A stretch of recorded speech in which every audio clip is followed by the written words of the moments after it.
Selamat malam teman-teman. Perkenan pada malam ini saya pengen membahas tentang pernikahan, perkawinan begitu ya. Kenapa hal ini menjadi penting? Karena ini adalah dasar dari kebahagiaan hidup setiap individu, setiap kita, baik lelaki atau perempuan. Kita akan merasa bahagia ketika kita mendapat pasangan yang memang kita idamkan, itu intinya. Gitu. Kemudian kalau kita lihat kondisi di lingkungan, anak-anak muda sekarang itu kan pada takut kawin, Mas, Mbak. Kenapa? Ya karena mungkin biaya hidup makin tinggi gitu kan. Kalau di luar sama kayak di Korea, apalagi di Amerika gitu kan, pada takut kawin itu. Sekarang ya kita juga ngalamin pada takut kawin. Itu udah untuk yang belum kawin ya, belum nikah ya. Sekarang masalah yang udah nikah ya, yang udah pada nikah. Mas, Mbak, tahu nggak waktu kemarin COVID itu di PTA itu pengadilan tinggi agama itu banyak banget yang bolak-balik pengadilan tuh pada cerai, Pak. Saya punya teman di pengadilan tinggi agama. Ya bercandain, mau nggak janda nih belatak di HP-nya di nomor saya, apa di SIM di kartu saya. Oh enggak, kata saya. Ya itu masalahnya. Jadi kalau kita lihat dari data gitu, kenapa umumnya perceraian terjadi? Umumnya yang pertama itu paling besar itu masalah pertengkaran yang udah beda paham, beda pendapat gitu ya. Yang kedua masalah ekonomi, karena kan kalau wanita di kita pada umumnya ya ngarepin tuh materi kan, dari laki itu ngarepin materi bukan orangnya loh gitu. Coba aja teman-teman wanita, ibu-ibu tanya ke suaminya, Mas dulu nikah ke saya apa dasarnya? Kemungkinan jawabannya inilah bokis, buat inilah membahagiakan, buat ibadah, buat apalah segala macam. Nggak ini banget, nggak logis banget menurut saya mah. Kalau menurut pendapat saya mah orang menikah itu dasarnya adalah kebutuhan. Karena kebutuhan baik lelaki atau perempuan kan sama, Mas, Mbak. Kebutuhan lelaki dan kebutuhan perempuan adalah kebutuhan fisik dan kebutuhan biologis. Ya, kebutuhan biologisnya itulah seksual gitu, saling membutuhkan. Kalau udah ketemu yang pasangan yang tepat, itulah yang maksudnya kebahagiaan yang hakiki, yang sebenarnya. Kalau kita dasarnya materi, nggak mungkin kita mendapatkan kebahagiaan yang kita harapkan dalam hidup seperti itu. Bukan itu inti masalahnya.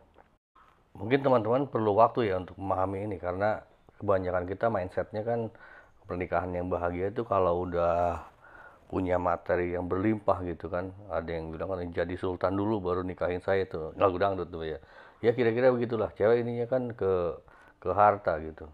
Tapi ketahuilah, kalau cewek udah orientasinya ke harta, maka dia kalau saya sih hampir bisa memastikan bahwa dia tidak mungkin bisa membahagiakan lelakinya, pasangannya. Karena lelaki itu kemampuannya terbatas. Nggak mungkin kita bisa menuruti semua kemauan perempuan, nggak mungkin, impossible itu. Gitu. Jadi kalau kata saya sih nggak mungkin. Kalau orientasinya wanita udah ke materi, maka hampir bisa dipastikan dia bukan pasangan yang baik. Gitu. Kalau menurut saya loh. Memang kita butuh harta, tapi sewajarnya gitu. Kalau menurut penelitian-penelitian ilmiah kan memang makin banyak harta itu godaan tuh makin banyak.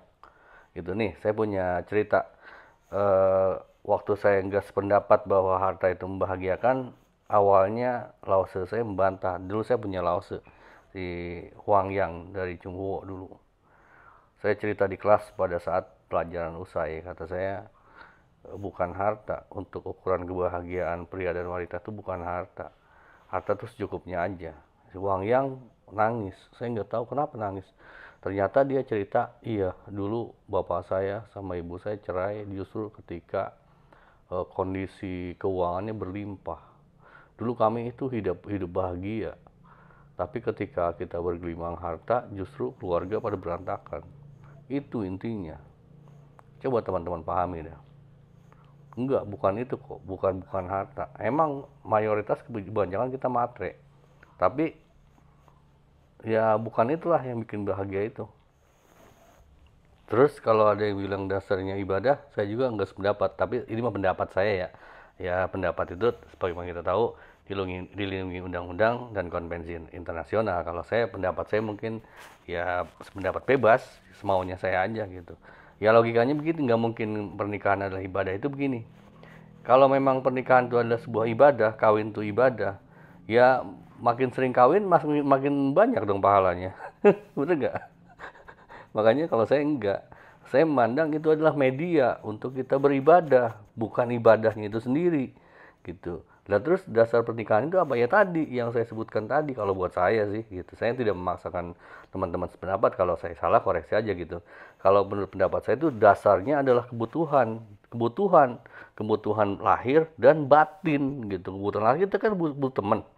Manusia itu paling bikin bahagia itu ketika kita punya teman, dan teman katanya yang paling memungkinkan untuk bisa membahagiakan adalah ya pasangan hidup kita, istri kita gitu. Kalau secara biologis, teman-teman tahu nggak? Menurut penelitian itu ada, kalau teman-teman cari deh, itu penelitiannya Boston University of Public Health itu mengatakan bahwa pria yang usianya 20 sampai 29 tahun yang ejakulasinya 21 kali per bulan itu hampir setara setiap hari kerja loh. 21 kali per bulan memiliki kemungkinan 19% lebih kecil terkena kanker prostat. Bahkan teman saya sendiri yang udah umur 60 tahun dia menyarankan karena hubungan seksual masih rutin. Iya sering, kenapa emang?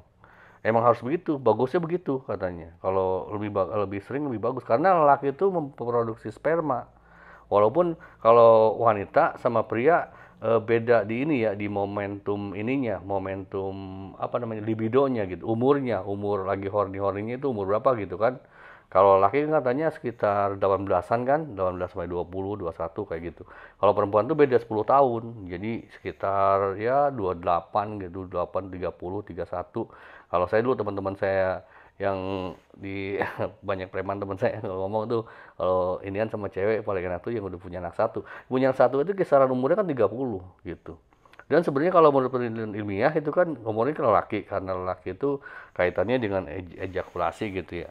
Tapi perempuan juga sama loh. Coba aja lihat, coba tanya. Perempuan kan banyak yang berpotensi untuk maaf ya, kanker payudara. Ya kita ngomong lepas aja lah, kalau teman-teman nggak suka nggak apa-apa, dislike aja video ini. Cuma saya berusaha menyampaikan terbuka aja buat teman-teman ya. Wanita yang itunya toketnya aduh apa susunya gunungnya gitu, gunung kemarin jalan dikenyot itu potensi untuk kanker payudara lebih besar loh. Makanya dia disarankan untuk hubungan seksual lebih sering. Orang wanita yang hubungan seksualnya sehat itu dari wajah, dari inner beauty-nya kelihatan bercahaya gitu. Ya gimana, susah ngejelasin, cuman ya kira-kira begitulah. Kelihatan kok wanita yang dia secara seksual puas sama yang enggak itu kelihatan dari wajahnya. Kalau yang enggak mungkin murung kayak gitu kan. Itu penting untuk teman-teman ketahui gitu, hal seperti itu. Dan itu sama sekali tidak berkaitan dengan materi, enggak. Bohong banget gitu. Orang secara penelitian ilmiah juga ya, orang makin kaya itu makin banyak kekhawatiran. Hidup mah nggak usah kaya-kaya, biasa aja mas, mbak, santai aja. Rezeki mah udah ada yang ngatur kok. Gitu. Kok saya jadi sentimental ya? Iya, karena saya kesel kalau di jalan ngelihat orang pada seradak seruduk, pada kayak gajinya berapa aja gitu, kayak ngejar duit mulu gitu. Buat apaan sih? Kalau kita udah hidup bahagia dengan pasangan yang kita idamkan, yang sesuai dengan kita, hidup itu happy kok gitu. Gak akan kita banyak rungsing, ngejar sana, kejar sini, ngoyo apa, enggak begitu. Yang penting kita tuh memberi manfaat, udah. Hidup tuh begitu aja. Ya. Sorry, saya jadi rada ini nih. Jadi terbawa emosi. Emosi itu bukan marah gitu. Kadang-kadang gregetan aja. Tuh kalau teman-teman anak-anak muda pada takut kawin, ingatlah kata Socrates. Kata Socrates juga, menikahlah. Jika Anda mendapatkan seorang istri yang baik, Anda akan senang, Anda akan bahagia.